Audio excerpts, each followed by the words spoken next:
วัสดีค่ะมาพบกับทิปสายทิปอีกแล้วค่ะดูสิคะลูกเห็บตกปลูกผักเสร็จได้2 วันลูกเห็บตกตอนนี้ผักที่ไม่รอดแน่ๆเลย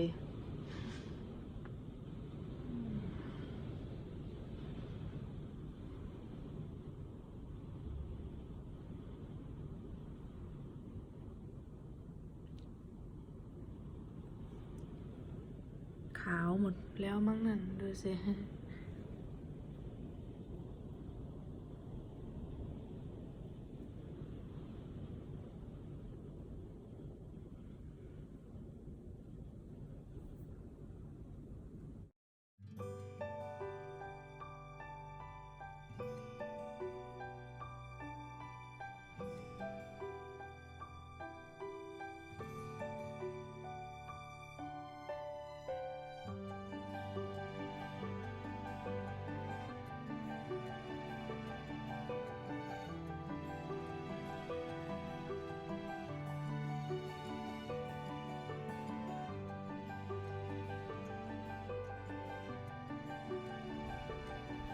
อันนี้จากหลังที่ลูกเห็บละลายนะคะ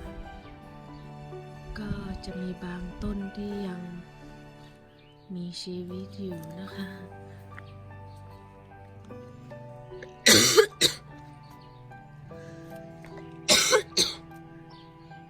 เมื่อวานลูกเห็บตกหนักเลยค่ะ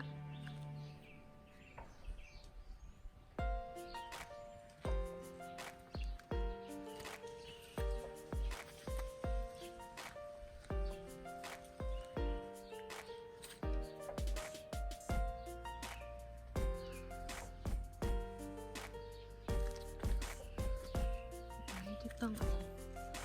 เด็ดออกเนาะ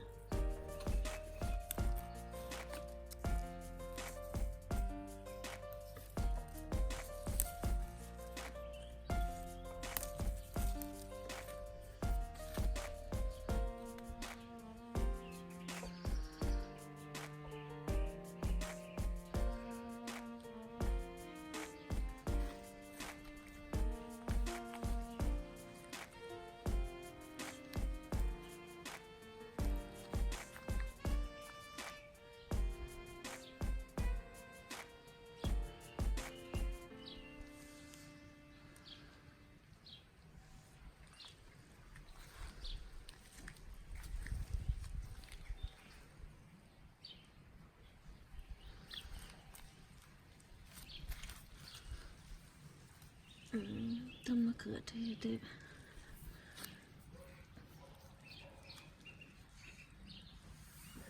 สักกนีเนาะที่ไม่ได้